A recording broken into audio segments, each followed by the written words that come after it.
दोस्तों, क्या आपको पता है कि ये जो पुराने जमाने में राजा महाराजा हुआ करते थे, उस सिडक्शन की हेल्प से ही सत्ता को हासिल करते थे। और जो महारानियां हुआ करती थी ना, वो भी अपनी सुंदरता और श्रृंगार के बलबूते ही राजाओं को और प्रिंसेस को सीड्यूस किया करती थी। और वीडियो में आगे बढ़ने से पहले एक बात बिल्कुल ही क्लियर कर देना चाहता हूँ कि सिडक्शन बिल्कुल भी नॉर्मल अट्रैक्शन के बारे में नहीं है, बल्कि सिडक्शन का मतलब होता है किसी भी इंसान को अपने प्रति फिजिकली या फिर सेक्सुअली इंटरेस्टेड फील कराना, अट्रैक्ट करना। जब कोई इंसान आपके अंदर फिजिकली इंटरेस्ट शो करे या फिर आपके कुछ ज्यादा ही करीब आने की कोशिश करने लगे, तब आप समझ जाइए कि आप उसे सीड्यूस करने में, आर्ट ऑफ सिडक्शन का यूज करने में पूरी तरीके से सक्सेसफुल हो गए हैं। लेकिन अगर आप एक कॉन्फिडेंट और अट्रैक्टिव सीड्यूसर नहीं बनना चाहते हो तो आप अभी वीडियो को छोड़कर जा सकते हो। बट अगर आप वाकई में लोगों को सीड्यूस करना चाहते हो, उनको फिजिकली अट्रैक्ट करना चाहते हो, उनसे अपना काम निकलवाना चाहते हो, तो वीडियो को पूरा जरूर देखना। बहुत ही बेसिक से बहुत ही ज्यादा आसान भाषा में समझाने की कोशिश करूंगा कि आप अपनी रियलिटी में, अपनी रियल लाइफ में सिडक्शन का यूज कैसे कर सकते हैं। और अपनी रियल लाइफ से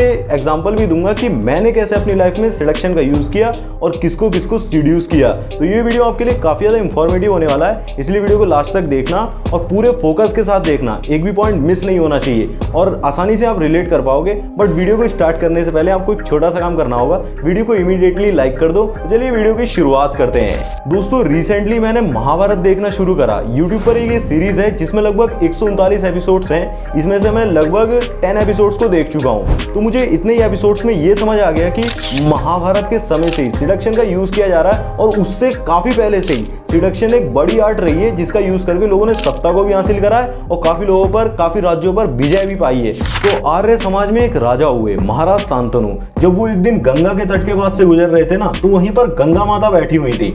उनको जब उन्होंने देखा ना, तो उनकी आंखें एकदम से चौंधिया सी गई। वो एकदम से उनके प्यार में पड़ गई क्योंकि वो इतनी ज्यादा सुंदर दिख रही थी, इतनी ज्यादा अट्रैक्टिव लग रही थी। अब यहाँ पर हमारा सिडक्शन का पहला जो सीड्यूसर होता है ना, उसको देखते हैं। सबसे पहला सीड्यूसर होता है सायरन। तो वो बिल्कुल एक सायरन की तरह लग रही थी। जो महाराज शांतनु थे वो एक रेख थे, मतलब वो अपने डिजायर को पूरा करने के लिए हमेशा ही लगे रहते थे। उनको एक सायरन दिखता है जिसकी तरफ वो अट्रैक्टेड फील करते हैं। इसीलिए रॉबर्ट ग्रीन बोलते हैं कि आपको सबसे पहले अपना सिडक्टिव नेचर पहचानने की जरूरत है। उसके बाद आपको ये पता लगाना चाहिए कि सामने वाले का सिडक्टिव नेचर क्या है, तभी आप किसी को भी सीड्यूस कर सकते हो, तभी आप आर्ट ऑफ सिडक्शन को मास्टर कर सकते हो, उसमें सक्सेसफुल हो सकते हो। तो यहाँ पर आसानी से सिडक्शन हुआ और वो आसानी से एक दूसरे के प्यार में पड़ गए और उनकी शादी हो गई। और दूसरी बार उन्होंने महारानी सत्यवती से भी ऐसी ही शादी करी। वो भी एक तट पर बैठी हुई थी, वो नौका पार कराती थी, मतलब नाव में बैठाकर इस पार से उस पार ले जाती थी। तो वहां पर वो बैठी हुई थी, वो उन्हें देखकर एकदम से मोहित हो गए। तो यहाँ पर हमें ये समझ आता है कि अगर कोई रैक टाइप का सीड्यूसर है ना, तो वो आसानी से ही सायरन को सीड्यूस कर सकता है या सायरन रैक को सीड्यूस कर सकता है। दोनों का ही मेल सिडक्शन आसानी से ही हो सकता है। लेकिन अगर आप ये जानना चाहते हो कि आप अपने लिए कैसे एक विक्टिम को फाइंड करोगे, आप कैसे पता लगाओगे उसका सिडक्टिव नेचर क्या है, तो इस पर मैंने एक डिटेल वीडियो बनाया हुआ है, 18 टाइप्स ऑफ विक्टिम। इसके 3 पार्ट हैं, आप इसको जरूर से देखें। मैं इसका लिंक आपको आई बटन में और डिस्क्रिप्शन में दे दूंगा, आप उस प्लेलिस्ट को जरूर से चेक करें। तो यहाँ पर जब महाराज शांतनु एक ही तरीके के सीड्यूसर से 2 बार सीड्यूस हो जाते हैं, तो हमें ये समझ में आता है कि किसी भी इंसान को सिर्फ एक बार ही सीड्यूस नहीं किया जा सकता, नहीं, बल्कि अगर आप दोबारा से ही सिडक्शन के प्रोसेस को पूरी बढ़िया तरीके से, सही तरीके से फॉलो करते हैं ना, तो आप आसानी से ही उसे दोबारा भी सीड्यूस कर सकते हैं। उसके अंदर कुछ कमियां पहचान कर उन्हें फुलफिल करके उसे सीड्यूस कर सकते हैं। अब ये तो हो गया एक हिस्ट्री का एग्जाम्पल। अब मैं आपको जो एग्जाम्पल देने वाला हूँ ना, वो मेरी रियल लाइफ स्टोरी है और प्रैक्टिकली मैं आपको सिडक्शन को समझाने की कोशिश करूंगा कि लोग कैसे आपको सीड्यूस करते हैं और कैसे आप बाजी पलट सकते हो, उन्हें सीड्यूस कर सकते हो, उन्हें अपने जाल में फंसा सकते हो। सब कुछ आगे आपको वीडियो में पता लगने वाला है। आगे का वीडियो काफी ज्यादा इंटरेस्टिंग और इंफॉर्मेटिव होने वाला है, इसलिए वीडियो को लास्ट तक जरूर देखना, बिल्कुल भी स्किप मत करना। बट वीडियो में आगे बढ़ने से पहले अगर हम सिडक्शन को थोड़ा सा शॉर्ट में समझ लें तो काफी ज्यादा अच्छा होगा। देखो, सिडक्शन का मतलब होता है कि आप सामने वाले के दिमाग में एक भ्रम पैदा करते हैं, बट एक्चुअल में, रियलिटी में वो सब नहीं होता है। आपको बहुत धीरे धीरे आगे बढ़ना होता है, काफी ज्यादा पेशेंस की जरूरत होती है। आपकी छोटी सी गलती पूरा खेल बिगाड़ सकती है। आप चीजों को काफी ज्यादा बड़ा चढ़ाकर दिखाते हो और उनके दिमाग में फैंटेसीज क्रिएट करते हो, जिससे कि वो आपके प्रति सेक्सुअली या फिर फिजिकली अट्रैक्टेड फील करते हैं। लेकिन फिर से मैं बोल देता हूँ कि सिडक्शन लंबे समय में पूरा होने वाला प्रोसेस है, इसमें जल्दबाजी तो बिल्कुल भी ना करें। तो चलिए अब बात करते हैं अपने एग्जाम्पल की। अब मेरी ये रियल लाइफ का एग्जाम्पल है, ध्यान से सुनना। तो एक लड़की थी जिससे मैं बात करना चाहता था, बट जब भी मैं उससे ऑनलाइन या फिर ऑफलाइन बात करने की कोशिश करता था ना, तो वो ऐसे रिएक्ट करती थी जैसे कि उसे मुझसे बिल्कुल भी कुछ लेना ही देना नहीं है, बिल्कुल भी फर्क नहीं पड़ता है। लेकिन जब भी मैं उसके पास से गुजरता था ना, वो ग्रुप के साथ खड़ी हुई है, कहीं पर बात कर रही है किसी से, तो एकदम चिल्ला चिल्ला कर बात करना शुरू कर देती थी, एकदम जोर जोर से हंसने लग जाती थी, कभी गुनगुनाने लग जाती थी, बट मुझसे वो डायरेक्टली बात नहीं करती थी। लेकिन जब मुझे इतना सब कुछ नहीं पता था, मतलब आर्ट ऑफ सिडक्शन के रूल्स के बारे में नहीं पता था, और मुझे ये भी नहीं पता कि वो ये सब जानबूझ के कर रही है या फिर अनजाने में कर रही है, बट जैसे ही मैंने आर्ट ऑफ सिडक्शन को स्टडी करना शुरू किया ना, इन रूल्स के बारे में सीखना शुरू करा, तो मैं क्या देखता हूँ कि वो तो बिल्कुल ही आर्ट ऑफ सिडक्शन के रूल्स को ही फॉलो कर रही है। जैसे कि वो एक ये रूल फॉलो कर रही थी कि सेंड मिक्स्ड सिग्नल्स, मतलब कभी हॉट तो कभी कोल्ड, कभी तो ऐसे रिएक्ट करेगी जैसे कि वो पूरी तरीके से मुझसे अट्रैक्टेड है, मुझ में इंटरेस्टेड है, और कभी बिल्कुल ऐसे रिएक्ट करेगी कि उसे मुझसे बिल्कुल फर्क ही नहीं पड़ता है। और भी काफी सारे रूल्स को फॉलो कर रही थी, जैसे कि मिस्टीरियस बने रहना, जब भी मैं उससे कोई सवाल पूछता हूँ ना, तो वो सीधा जवाब नहीं देगी, बल्कि घुमा फिरा के कोई टेढ़ा जवाब देगी, और वो भी पूरा जवाब नहीं देगी, मतलब पूरी इंफॉर्मेशन नहीं देगी, हमेशा ही कुछ छिपा कर चलेगी। और ये सिडक्शन का सबसे इंपॉर्टेंट पार्ट होता है कि आप मिस्टीरियस बनने की कोशिश करते हो, अपने पर्सनैलिटी को एक मिस्टीरियस पर्सनैलिटी बनाकर चलते हो। और एक रूल को फॉलो कर रही थी जिसकी वजह से मुझे ऐसा लगने लगा था कि इसके जैसी लड़की तो पूरी दुनिया में हो ही नहीं सकती है, मतलब बनी ही नहीं है, ये सबसे अच्छी लड़की है, सबसे सुंदर लड़की है। बट ऐसा हो क्यों रहा था? क्योंकि वो मुझे सीड्यूस कर रही थी। वो एक रूल को फॉलो कर रही थी, appear to be an object of desire. उसने हमेशा ही खुद को एक डिजायरेबल पर्सन के रूप में प्रेजेंट किया, जिसे हर कोई पाना चाहता है, जिसे हर कोई अटेंशन देता है, जो हर किसी के सपने में आती है। उसने मुझे कई बार बताया कि उसके काफी सारे मेल फ्रेंड्स हैं, मतलब बॉयफ्रेंड नहीं है, मतलब मेल फ्रेंड्स हैं, ऐसे ही रख रखे हैं। और काफी सारे ऐसे भी लड़के हैं जो उसे फालतू में अटेंशन देते रहते हैं, उसे काफी सारे मैसेजेस भी आते रहते हैं, काफी सारे लड़के उसे मूवी देखने जाने के लिए अप्रोच करते रहते हैं। मतलब पूरी तरीके से उसने ये दिखा दिया, ये शो किया कि मुझे बहुत ही सारी अटेंशन मिल रही है, तुम्हारी अटेंशन की तो बिल्कुल जरूरत ही नहीं है। और सिडक्शन का यूज करते वक्त ये लड़कियों की सबसे ज्यादा खतरनाक चाल होती है, वो आपको ऐसा दिखाएंगे कि आप तो उसके सामने कुछ हो ही नहीं, दुनिया भर के लड़के उसके पीछे पागल है, आप चीज ही क्या हो। अब ऐसा भी मत समझ लेना कि मैं उसे कुछ अलग टाइप की लड़की बता रहा हूँ, थोड़ा आर टाइप की लड़की बता रहा हूँ, नहीं, बल्कि वाकई में उसको काफी सारे लड़के अप्रोच करते थे, वो झूठ नहीं बोल रही थी। लेकिन वो मेरी अटेंशन पाने के लिए, मुझको मतलब और इंटरेस्टेड बनाने के लिए उसके प्रति वो जबरदस्ती की अटेंशन मुझ पर थोप रही थी और मुझे सीड्यूस करने की कोशिश कर रही थी। ये मुझे बाद में पता चला जब मैंने आर्ट ऑफ सिडक्शन को स्टडी करा। तो आप भी ऐसी चीजों को समझने की कोशिश करो। और अभी तो रुको, उसने एक और रूल को अप्लाई करा और एक ट्रायंगल सा क्रिएट करा, जिससे कि उसने एक थर्ड पर्सन को बीच में लाकर ऐसा शो करा कि वो जो पर्सन है ना, वो उसके प्रति काफी ज्यादा इंटरेस्टेड है, काफी ज्यादा अट्रैक्टेड है, उससे काफी ज्यादा प्यार कर रहा है। तो जो आप हो ना, आप तो गड्ढे वाले हो, मतलब उसके पीछे फालतू में ही पड़े हुए हो।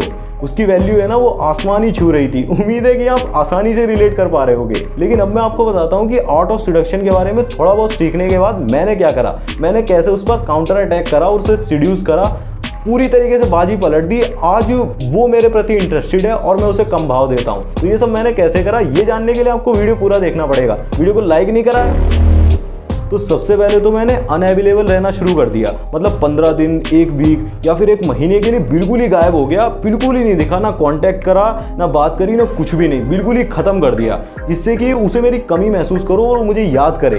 कोइंसिडेंटली कहीं बाजार में या फिर कहीं रोड पर गली में कहीं दिख गया, वो अलग चीज है, जिससे कि उसे बिल्कुल भी शक ना हो कि ये बंदा मुझे मैनिपुलेट या फिर सीड्यूस करने की कोशिश कर रहा है। अगर आप सामने वाले को एक बिजनेस की तरह ट्रीट करते हो ना, जैसे कि आप दोनों के बीच एक डील हो रही है, उससे आपको उससे कुछ फायदा है, उसे आपके से कुछ फायदा है, जब फायदा पूरा हो जाएगा आप उसे छोड़कर चले जाओगे। ऐसा बिल्कुल भी नहीं करना है। एक नॉर्मल सा रिलेशन, एक लव बॉन्ड क्रिएट करना है। मैं आपको आगे बताता हूँ, आप आसानी से समझोगे। अब इससे ज्यादा कुछ तो नहीं हुआ, बट मैंने धीरे धीरे उसके दिमाग में घुसना शुरू कर दिया। जो उसे अटेंशन में पहले दे रहा था ना, उसकी उसे कमी महसूस होने लगी और वो दिन में एक बार दो बार मेरे बारे में जरूर से ही सोचने लगी। तो उसके दिमाग में मैं चलने लगा। बट मैं आपको बता देता हूँ कि एब्सेंस जो होती है ना, एब्सेंस, खालीपन, उसकी भी अपनी एक अलग ही आवाज होती है। उसके अंदर भी सामने वाले इंसान को ऐसा फील होता है कि एब्सेंस को जल्दी से जल्दी भरने के लिए कोई इंसान चाहिए जिसकी तलाश में वो लग जाता है। फिर मैंने क्या करा, सिडक्शन के रूल्स को एक एक करके फॉलो करना शुरू कर दिया और अप्लाई करके देखना शुरू कर दिया कि उसका क्या रिएक्शन हो रहा है। और फिर सबसे पहले तो वापसी करने के लिए मैंने वीक में एक बार बात करना शुरू कर दिया, और वो भी नॉर्मल बातें, ज्यादा कोई बड़ी चढ़ी कोई लाइन मारना नहीं शुरू कर दिया, नॉर्मल सी बातें करना शुरू कर दिया। लेकिन एक बात का खास करके ध्यान रखा कि उसे ऐसा बिल्कुल भी फील नहीं होना चाहिए कि मेरी वैल्यू कम है, मैं वापसी आ गया, इसका मतलब मेरी वैल्यू कम है। जितना लेट वो रिप्लाई कर रहा है ना, मतलब एक वीक लग रही है या 10 दिन के अंदर रिप्लाई कर रहा है, तो उतना ही वेट उसे कराओ। मतलब जैसे उसका मैसेज 1 वीक वाला आया तो आप भी उसे 1 वीक तक इंतजार करो, उसे भी तो वैल्यू पता लगे इंतजार करने की। ये मैंने करना शुरू कर दिया और फिर ऐसे बात करनी है जैसे कि सब नॉर्मल है, बिल्कुल ही न्यूट्रल होकर। अब यहाँ पर जितना ज़्यादा उसका एटीट्यूड हाई होगा ना, ईगो हाई होगी, उतना ज़्यादा आपको टाइम लगने वाला है। तो परेशान बिल्कुल भी मत होना, पेशेंस रखना। अब आप देखोगे कि नॉर्मल बातें करते करते आप दोनों के बीच में ट्रस्ट बिल्ड होना शुरू हो जाएगा और एक बॉन्ड सा क्रिएट हो जाएगा। बट हमेशा आप अपने दिमाग को गोल पर ही रखना और बिल्कुल भी घबराना मत। जैसे ही मौका मिले थोड़ा सा आगे बढ़ने की कोशिश करना, लेकिन स्लोली। अगर वो कुछ उल्टा सीधा ही बीच में बोल देते हैं ना तो बिल्कुल भी टेंशन मत लेना, क्योंकि आप उन्हें सीड्यूस करने वाले हो आने वाले समय में। भले ही वो अभी आपके ऊपर प्रभाव ज़्यादा डाल रहे हो, लेकिन आने वाले समय में आपका ही जादू उनके ऊपर होने वाला है, उनके अंदर आपकी ही इंटेंसिटी दिखने वाली है। अब वो घड़ी आ गई है जहाँ से आप एक एक करके सिडक्शन के रूल्स को फॉलो करना शुरू कर दोगे। मैं आपको बताता हूँ कि मैंने सिडक्शन के रूल्स को कैसे फॉलो करा था और क्या क्या मुझे प्रॉब्लम्स फेस करनी पड़ी थी। चलिए जानते हैं एक एक करके इन रूल्स के बारे में। वैसे तो मैं आपको इस वीडियो में इन रूल्स के बारे में काफ़ी ज़्यादा डिटेल में बता चुका हूँ, बट मैं आपको अब ये बताने वाला हूँ कि कैसे मैंने रियलिटी में इन रूल्स को यूज़ किया था और इनसे मुझे क्या फ़ायदा मिला। चलिए जानते हैं। तो सिडक्शन का सबसे पहला रूल होता है चूज द राइट विक्टिम। अब हमने ये तो पता लगा लिया कि हमें किसे सीड्यूस करना है, तो अब हमें ये जानने की जरूरत है कि उसकी लाइफ में किस चीज़ की कमी है जिसको आप फुलफिल करके उसको सीड्यूस कर सकते हो। तो मैंने जब पता लगाया तो मुझे ये पता लगा कि उसकी लाइफ में एडवेंचर, एक्साइटमेंट और थोड़ी सी हैप्पीनेस की कमी है। तो मैंने जितना हो सके अपनी बातों से ही उसे अमेजिंग फील कराना शुरू कर दिया, छोटे छोटे जोक्स सुनाना शुरू कर दिया, कुछ प्लानिंग टाइप बातें करके और काफ़ी ज़्यादा कोशिश करके उसे अच्छा फील कराना शुरू कर दिया। अब वो इतनी जल्दी मेरे साथ बाहर तो घूमने जा नहीं सकती, तो मैंने जितना हो सके बातों से ही उसे एक्साइटमेंट वाली फीलिंग देना शुरू कर दिया। दूसरा रूल होता है create a false sense of security, approach indirectly. बिल्कुल भी बिजनेस की तरह नहीं कि आप दोनों के बीच में बिल्कुल ही लेन देन का संबंध है, लेन देन का रिलेशन है, जैसे ही आपका मकसद पूरा हो जाएगा आप उसे छोड़कर चले जाओगे, ऐसे बिल्कुल भी रिएक्ट नहीं करना है। नॉर्मली बातें करो, घर परिवार की बातें, और बिल्कुल ही नॉर्मल फील कराओ कि आप उससे बिल्कुल ही एक नॉर्मल इंसान की तरह ही कनेक्टेड हो, ना कि सिर्फ आपको उसके जिस्म की भूख है। मैंने भी ऐसे ही रिएक्ट करा और फिर हम दोनों का जो बॉन्ड था ना वो काफ़ी ज़्यादा स्ट्रांग हो गया। बट यहाँ पर प्रॉब्लम यह आएगी कि ज़्यादातर लोग जल्दबाजी करते हैं। आपको जल्दबाजी बिल्कुल नहीं करनी है, वो थोड़ा नाराज़ हो जाते हैं तो थोड़े दिनों तक नाराज़ भी रहने दो, ब्लॉक भी रहने दो, जल्दबाजी मत करो। तीसरा रूल होता है सेंड मिक्स्ड सिग्नल्स। अब मैंने जब उसके अंदर अपने लिए अच्छा खासा इंटरेस्ट पैदा कर दिया ना, तो मैंने अब मिस्ट्री को क्रिएट करना शुरू कर दिया। जैसे कि मैंने एक दिन छोड़कर अगले दिन बात करी, और जब उसने पूछा ना कि कल कहाँ पर थे, तो मैंने ये बोल दिया कि मेरे को काफ़ी सारे काम होते हैं, कल थोड़ा बिजी था। तो उसके दिमाग में ये रहा कि इसके पास काफ़ी सारी प्रायोरिटीज़ और भी हैं, सिर्फ मैं इसकी फर्स्ट प्रायोरिटी नहीं हूँ जिसके पीछे हाथ धोकर पीछे पड़ा हुआ है या फिर ब्लाइंडली मुझे फॉलो कर रहा है। रूल नंबर 4 होता है appear to be an object of desire. हम सभी को पता है कि हर इंसान उसी को फॉलो करता है जिसके जैसा वो बनना चाहता है। तो मैंने भी कोशिश करी इनडायरेक्टली उसे अपनी खूबियों के बारे में, अपने टैलेंट के बारे में बताना शुरू कर दिया। जैसे कि मैंने उसे गाना गाकर सुनाया और ये बताया कि मेरे को बुक्स पढ़ना काफ़ी ज़्यादा पसंद है, तो उसके दिमाग में ये चलने लगा कि ये मुझसे थोड़ा ऊपर है, मतलब मुझसे थोड़ा बेहतर जानता है। बट यहाँ पर भी प्रॉब्लम ये होती है कि लोग क्या करते हैं, अपने आप को कुछ ज़्यादा ही ओवर शो कर देते हैं, जिससे कि उसके दिमाग में ये चलने लगता है कि ये कुछ ज़्यादा ही ओवर स्मार्ट बनने की कोशिश कर रहा है। आपको ऐसा नहीं करना है। रूल नंबर 5 है create a need, stir anxiety and discomfort. पहले तो उन्हें ऐसा फील करवाना, थोड़ा डिस्कम्फर्ट सा फील करवाना है, डिसरिस्पेक्टेड फील करवाना है, और फिर वही रिस्पेक्ट उन्हें देकर, कंफर्ट देकर उन्हें सीड्यूस करना है। लोग क्या करते हैं कि उन्हें बिल्कुल ही एक परी की तरह ट्रीट करने लग जाते हैं, अगर वो कुछ ज़्यादा ही लिमिट क्रॉस करते हैं तब भी वो कुछ नहीं बोलते हैं। आपको ऐसा नहीं करना है। Rule number 6 master the art of insinuation. आपको बिल्कुल ही स्ट्रेट फॉरवर्ड नहीं होना है, मतलब सीधा ही अपनी इंटेंशंस को नहीं दिखा देना है, बल्कि कुछ हिंट्स देने हैं और इनडायरेक्टली सब कुछ बताने की कोशिश करनी है। डायरेक्टली कुछ अप्रोच नहीं करना है। ज़्यादातर लोग क्या करेंगे, सीधा जाकर बोल देंगे कि मैं तुमसे प्यार करता हूँ। ऐसा बिल्कुल नहीं करना है। ऐसे वो बहुत ही ज़्यादा डर भी सकते हैं और घबरा भी सकते हैं और आपके लिए काफ़ी ज़्यादा सिक्योरिटी बढ़ा देंगे, फिर आप उनसे हमेशा दूर ही रहोगे, आप कभी उनके पास नहीं जा पाओगे।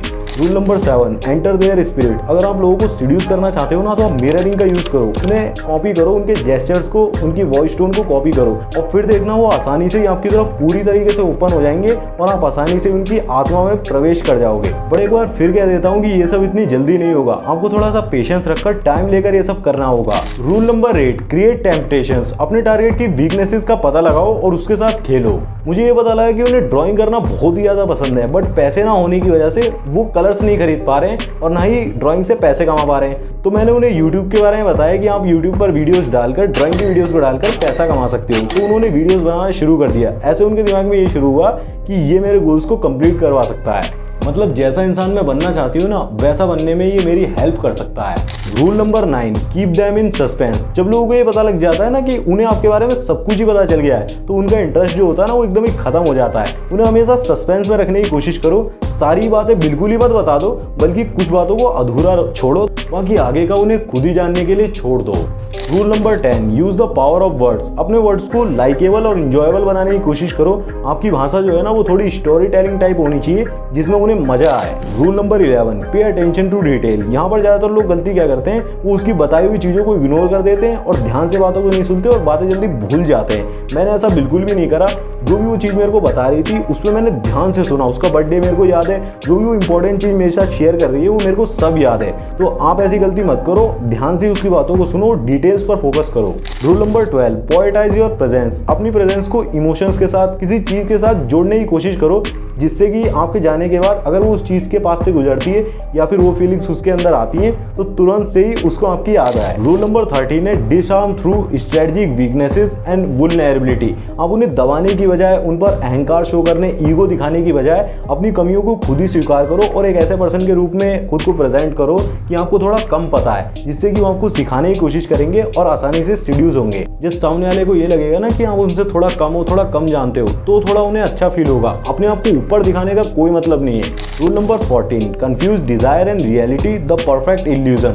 आप अपने टारगेट के दिमाग में एक भ्रम पैदा करो कि आप उनके सपनों को सच कर सकते हो। जो भी उनका डिजायर है ना वो आपके थ्रू पूरा हो सकता है। जैसे कि उनका डिजायर है ड्राइंग में कुछ आगे करना, ड्राइंग से पैसे कमाना, तो मैंने उन्हें एक प्लेटफॉर्म के बारे में बता दिया, जैसे कि आप यूट्यूब पर वीडियो डालो, उससे भी आप पैसे कमा सकते हो। तो वो थोड़ा मेरी तरफ अट्रैक्टेड फील करने लगे। Rule number 15, isolate the victim. पहले तो उन्हें सबसे दूर कर दो, जो भी उनके आसपास है उनसे करीबी को दूर करो और फिर उन्हें ऐसा फील कराओ कि आपकी लाइफ में सिर्फ वही एक इंसान है जो मैटर करता है। रूल नंबर 16, अगर आपका टारगेट पीछे हट जाता है या फिर किसी वजह से इनसिक्योर फील करने लगता है, आपसे दूर हो जाता है, तो भी आप खुद को प्रूव करो। किसी ना किसी तरीके से इनडायरेक्टली उनकी मदद जरूर करते रहो, अपने आप को प्रूव जरूर करते रहो। मैं कभी भी पूरी तरीके से उससे डिसकनेक्टेड नहीं हुआ, क्योंकि लोगों को भुलाना बहुत ही ज्यादा आसान होता है, लेकिन उनसे रिलेशन बनाने में काफी ज्यादा टाइम लग जाता है। Rule number 17, effect of regression. जो भी उसके साथ पास्ट में हुआ है ना, अच्छा हुआ है, बुरा हुआ है, उन्हीं सिचुएशन को रिक्रिएट करने की कोशिश करो। ज़्यादातर तो अच्छी सिचुएशंस क्रिएट करो ताकि उसके अंदर दोबारा से ही उसी रिलेशन की फीलिंग्स दोबारा से ही जाग सके। Rule number 18, stir up the ट्रांसग्रेसिव and taboo. आप उन्हें ऐसा महसूस कराओ कि आपकी वजह से उन्हें कुछ नया सीखने को मिल रहा है, आपकी प्रेजेंस की वजह से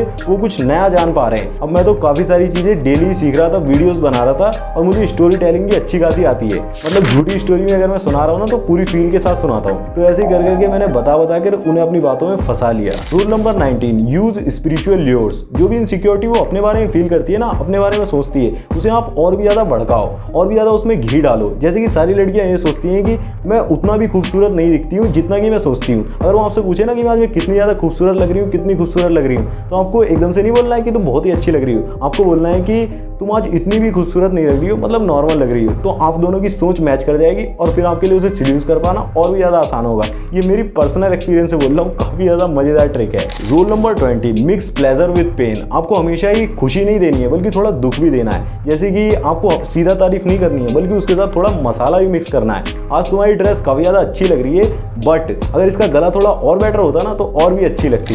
rule number 20, give them space. अब आपका टारगेट पूरी तरीके से आपके प्रति अट्रैक्टेड है, इंटरेस्टेड है, तो आप थोड़ा सा पीछे हटकर उन्हें आपका पीछा करने का मौका दो। Rule number 22, use physical lures. अपनी ड्रेसिंग को सुधारने की कोशिश करें, फिजिकल अपीयरेंस को काफ़ी ज़्यादा बेस्ट दिखाने की कोशिश करें। जितना ज़्यादा हो सके बाहरी तौर पर अच्छा दिखने की कोशिश करो। अगर आप ज़्यादा नहीं दिख पा रहे हो तो थोड़ा बहुत ही, लेकिन दिखने की कोशिश करो। Rule number 23, master the art of the bold move. अब वो पूरी तरीके से सीड्यूस हो चुके हैं, पूरी तरीके से आपकी ओर अट्रैक्टेड है, तो आपको बिल्कुल भी देरी नहीं करनी है। मतलब घुमा फिरा कर बात नहीं करनी है, सीधा ही उनसे बात करनी है। जो भी आपका गोल है सीधा ही प्रदर्शित करो। रॉबर्ट ग्रीन कहते हैं कि अपने गोल्स को घुमाना आपको इनसिक्योर दिखा सकता है, तो आप जो भी उनसे करवाना चाहते हो, जो भी मतलब चाहते हो, वो सीधा ही बोलो। Rule number 24, be aware of the after effects. एक बार जब आप सक्सेसफुल सिलेक्शन को कामयाब कर देते हैं ना, तो उसके बाद बहुत ही जल्दी वो लेजीनेस को अपना सकते हैं या फिर आपके अंदर से इंटरेस्ट खो सकते हैं। तो आप जल्दी से अपना भ्रम तोड़ें। अगर आप रिलेशनशिप को कंटिन्यू रखना चाहते हैं तो आप रख सकते हैं, बट अगर आप नहीं चाहते हैं तो जल्दी से ही भ्रम को तोड़ दें, वरना ये काफ़ी ज़्यादा खतरनाक भी हो सकता है। देखो ये वीडियो आपको एक नॉर्मल वीडियो लग सकता है और ऐसा भी लग सकता है कि इन बातों के बारे में मैंने आपको पहले ही बताया हुआ है। नहीं, इस वीडियो को अगर आप ध्यान से देखोगे ना और समझने की कोशिश करोगे और डिटेल में अगर आप एक बार चले गए तो आप आसानी से आर्ट ऑफ सिडक्शन को मास्टर कर पाओगे। बट समय के साथ धीरे धीरे ये सब होगा। अगर आप 24 रूल्स को डिटेल में जानना चाहते हो तो स्क्रीन पर एक वीडियो का लिंक आ रहा होगा, उस पर क्लिक करके उसे जरूर देखो। मैं मिलूंगा आपसे उसी वीडियो में। बाय, जय श्री राम।